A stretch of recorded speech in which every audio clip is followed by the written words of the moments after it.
बैठकीचा काही संबंध नाही आहे. आमचे नाना आमच्या संघाचे जुने ज्येष्ठ कार्यकर्ते आणि नानांचं निधन झाल्यामुळे आम्ही आज इथं प्रत्यक्षासाठी आलो होतो आणि त्यानिमित्ताने भाऊंकडे ह्या विषयावर बसलेलो होतो.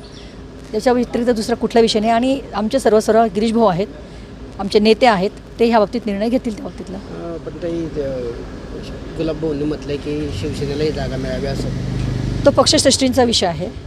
जागा कोणती कोणाला सोडायची हे आमचे वरिष्ठ नेते जे आहेत त्याचा निर्णय करतील आणि त्या पद्धतीने ते जागा सुटतील, त्या पद्धतीने निवडणूक लढली जाईल.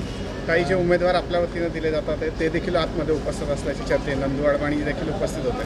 आम्ही आज खरं ह्या ठिकाणी जे आलो होतो, आमचे नाना ॲडव्होकेट, आमचे जुने ज्येष्ठ नेते कार्यकर्ते, हे यांचं निधन झालं होतं म्हणून आम्ही सगळे एकत्र जमलो होतो.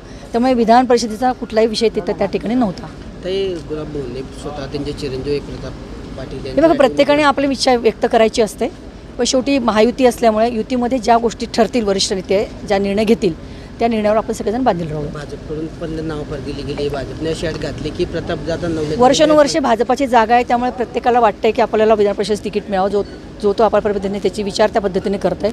पण युतीमध्ये कोणती जागा कोणाला सोडायची हा सर्व निर्णय जो आहे ते आमचा वरिष्ठ नेत्यांचा, आमचे सन्माननीय गिरीश भाऊ आहेत, देवेंद्रजी आहेत, हे त्या पद्धतीने निर्णय करतील. तर आतापर्यंत आपण बघितलं छोट्या कार्यकर्त्यांपासून आपण इथपर्यंत पोहोचलेले आहेत. अनेक कार्यकर्त्यांची आता भावना आहे की स्वतः कार्यकर्त्यांना उमेदवारी मिळावी. मात्र घराणेशाही परत पाहायला मिळते. गुलाबराव पाटलांकडून त्यांच्या चिरंजीवांना उमेदवारी पाहायला मिळते. बरेच कार्यकर्ते आहेत. काय वाटते त्याच्यात कुठे कार्यकर्ते डावलले जातात असं वाटतंय पुन्हा? नाही, असा विषय नाही आहे. ज्या त्या निवडणुकीची गणितं वेगळी असतात, त्यावेळेची निवडणुकीची गणितं आणखी वेगळी असतील.